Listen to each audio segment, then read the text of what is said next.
రిపేరా? ఏదో స్ట్రక్ అయినట్టుంది, ఎవరైనా తోస్తే సరిపోవచ్చు.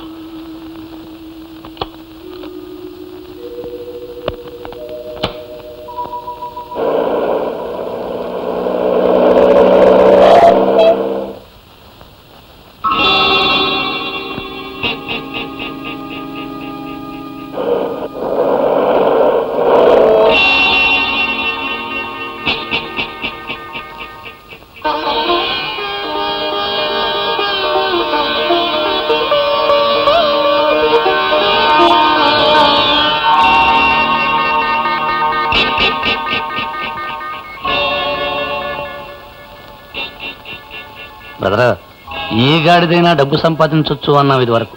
వెరీ గుడ్, మొత్తానికి ఆ విషయాన్ని నిరూపించామన్నమాట. ఇప్పుడు ఒప్పుకుంటున్నాను ఏ గాడిదైనా డబ్బు సంపాదించవచ్చు అని.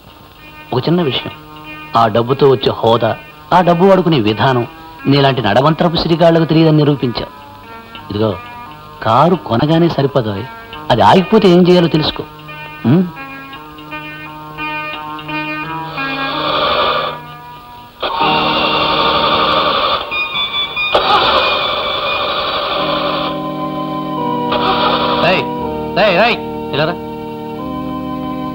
కారు స్టార్ట్ కావడం లేదు.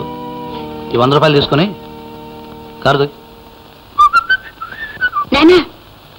గోపి బాబు గారు. నమస్కారం గోపి బాబు. ఏం సుబ్బారావు, బాగున్నావా? బాగున్నానండి. పిల్లలంతా పెద్దలు అయినట్టున్నారే? అవునండి. అమ్మ బాగుందా? మీ దయ వల్ల బాగానే ఉందండి. ఏమిటి బాబు, కారు ఆగిపోయిందా? తొయ్యాలా? పదండి, పద తొయ్యా.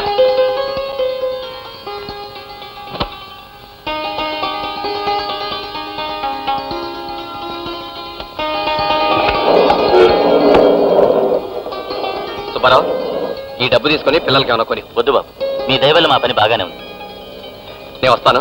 అలాగే వస్తానమ్మా. వస్తాను బాబు.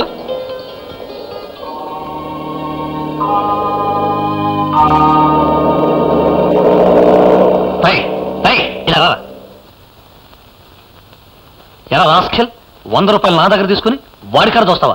బుద్ధి లేదా గాడిద దున్నపోతలో ఉన్నావు? బాబు, 100 రూపాయలు ఇవ్వటం ద్వారా మా ఇంటి అని మీ నోటుకొచ్చి మాట్లాడే హక్కు మీకుంటే ఇదిగోండి మీ 100. నేను ఇస్తున్నాను 2 రూపాయలు. అనవయ్యా, పోరా నువ్వు అనవయ్యా.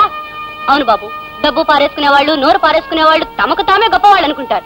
కానీ వాళ్ళందరిలో లోకు అయిపోతారు బాబు. మీ డబ్బు నోరు మీ దగ్గర ఉంచుకోండి. రావయ్యా, పోదాం.